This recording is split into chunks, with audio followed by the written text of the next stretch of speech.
Dan karena kelakuan kalian iku ya, mereka sulit cari kontrakan. Ya sapa sih gelem umpama aku ndek omah ya wegah aku ngontrake karo wong-wong ruwet kaya ngono kuwi ya kan. Nanti giliran kontrakannya habis tak suruh pindah enggak mau.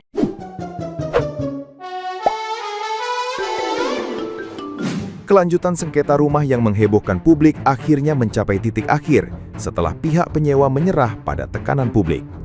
Tak tahan dihujat netizen yang budiman se-Indonesia, pengontrak di Surabaya yang viral tersebut akhirnya bersedia pindah dari bangunan yang telanjur mereka kuasai. Sanksi sosial yang begitu masif di media sosial memaksa keluarga 3 generasi ini untuk segera angkat kaki demi menghindari gelombang kecaman yang terus berdatangan.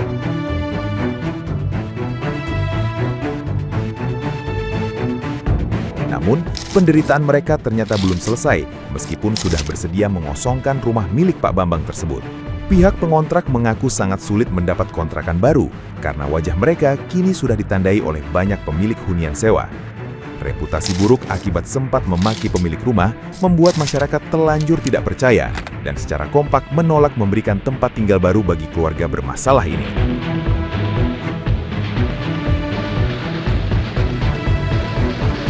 Nah, gimana nih menurut netizen yang terhormat? Silahkan berkomentar ya.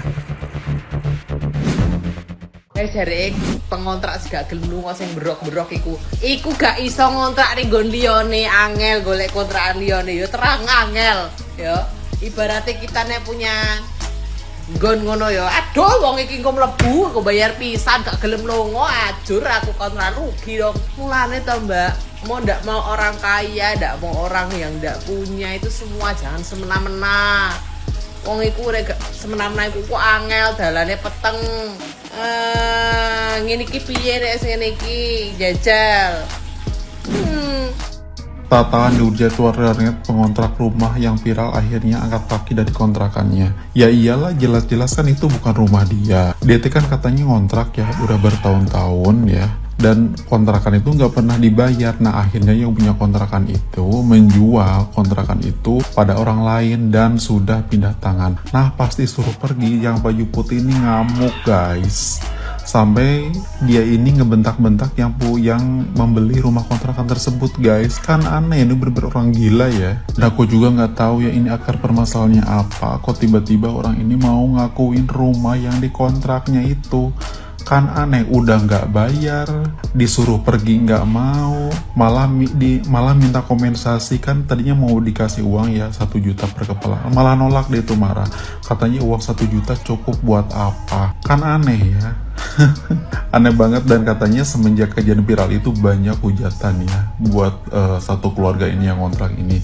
Dan katanya orang ini udah pergi ya karena rumahnya sudah dirobohkan. Dan ada berita lagi nih yang kontrak ini nih, orang putih ini berikut keluarganya itu katanya susah cari kontrakannya guys. Ya iyalah, orang juga pasti takut ya yang punya kontrakan mau dikontraknya sama orang yang model begini. Ya itu makanya kayak senjata makan tuan ya. Kalau udah begini kan kasihan juga ya, nyari kontrakan susah, rumah nggak ada, dia mau balik kemana coba.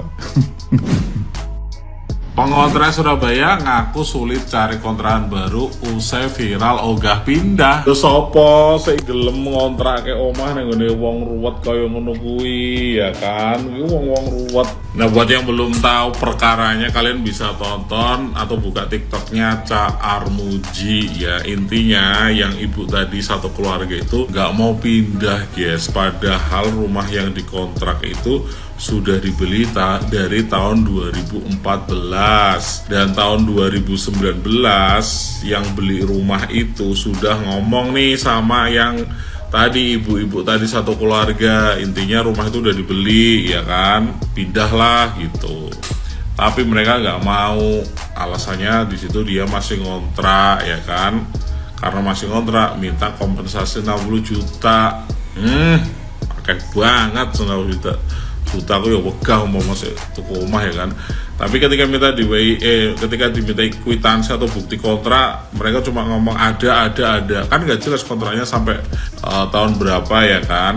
Jadi dari tahun 2019 loh yang beli rumah ini sabar sampai akhirnya kemarin ya kan, karena mungkin udah buntu, udah pernah mediasi di kelurahan 2 kali juga buntu, minta dimediasi sama Ca Armuji. Sampai akhirnya video mediasi itulah yang viral gara-gara ya tingkah mereka sendiri. Yang beli rumah udah baik hati ya, waktunya udah dikasih waktu lama, udah akhirnya mau ngasih kompensasi 5 juta 5 juta apa 6 juta sih, pokoknya segitulah.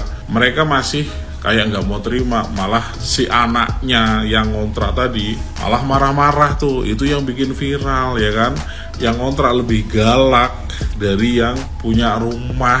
Dipisu-pisuin, dimarah-marahin tuh yang beli rumah, ya dijancuk-jancukin. Yo, gimana netizen Indonesia nggak marah ya atas kelakuan kalian itu?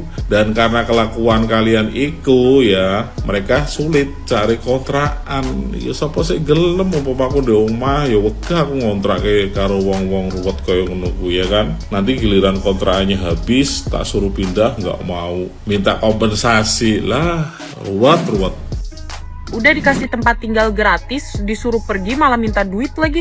Jadi kasus ini terjadi di Kalisari Sayangan 1, Surabaya, dan beberapa hari terakhir menjadi viral nih di media sosial setelah video sidak Wakil Wali Kota Surabaya Armuji dan Cakji ditonton jutaan orang nih. Jadi rumah tersebut diketahui telah dibeli secara sah oleh pemilik baru bernama Bambang.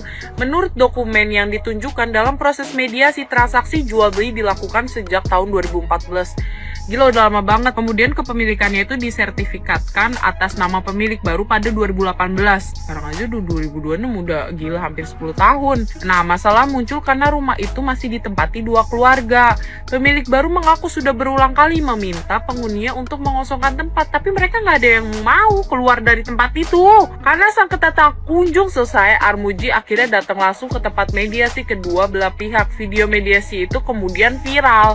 Dalam video tersebut, ketika diminta untuk menunjukkan dasar hukum yang membuat mereka berhak tetap tinggal itu, pihak penghuni tidak dapat menunjukkan bukti kepemilikan rumah. Mereka menjelaskan bahwa keluarga mereka sudah tinggal di sana sejak zaman neneknya.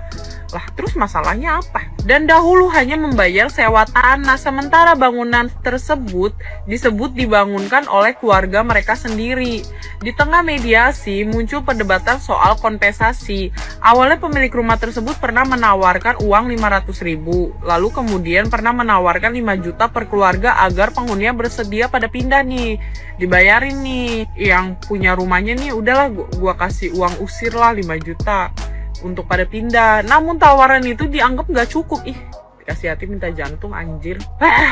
Mediasi kemudian ramai beredar narasi penghuni meminta uang 50 juta. 60 juta. Gila, lebih gede lagi. Akan tetapi setelah kasus ini viral, salah satu penghuni bernama Titik membantah pernah meminta nominal 60 juta. Ia mengatakan tidak pernah menyebut angka tersebut. Si Titik ini nggak pernah minta 60 juta. Pokoknya dia nggak minta segitu, tapi dia bilang kalau 5 juta tuh terlalu kecil untuk mencari tempat tinggal baru di Surabaya. Tapi pihak penghuni juga menjelaskan bahwa mereka sebenarnya bersedia pindah, tetapi merasa waktu yang diberikan terlalu singkat. Itu kan udah lama, dia beli udah dari 2018.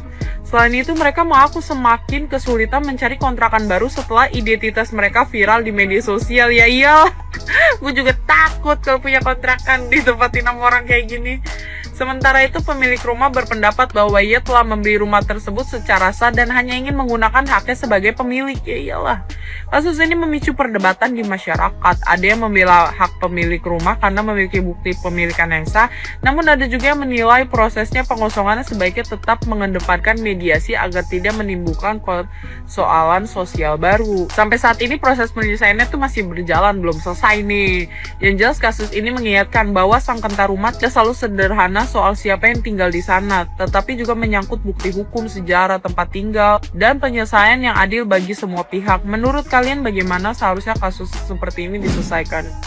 Makanya kalau ada penyewanya yang masih tinggal di situ, jangan pernah mau membeli kalau penyewa tidak dihadirkan lagi oleh pemilik lama. Jadi kasus ini jangan sampai kena kejadian kepada kamu ya, kepada kalian. Jadi kalau penyewa itu masih ada, penjual mau jual, minta penjualnya menghadirkan penyewa. Lalu di depan notaris nanti akan dibikinkan pengalian sewa plus minta akte pengosongan. Jadi akte pengosongan itu biasanya ada bunyinya begini ya, standarnya ya. Bisa dikosongkan dengan mengeluarkan semua barang-barang miliknya penyewa ataupun merusak kunci, gembok dan lain-lain ya. Dengan ada standarnya itu ya, di situ tanpa perlu persetujuan dari pihak penyewa.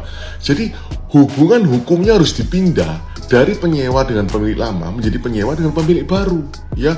Pengalian sewa isinya sama kok, tapi hanya berpindah saja ya. Kalau pemiliknya tidak mau menghadirkan penyewa, jangan dibeli. Alasan apapun deh, jangan dibeli. Karena nanti bakal seperti ini, bakal ruwet ya. Karena isi perjanjian sewanya itu kalian harus baca juga, karena macam-macam isi perjanjian sewa ya. Ada yang bisa nanti bangunannya rusak, direnovasi, kalau sudah baik nanti akan dibeli oleh pemilik biayanya ya, pernak-perniknya itu ada, itu macam-macam ya. Jadi kalau mau beli properti yang masih disewa, selalu minta penyewa dihadirkan, tanda tangan lagi itu.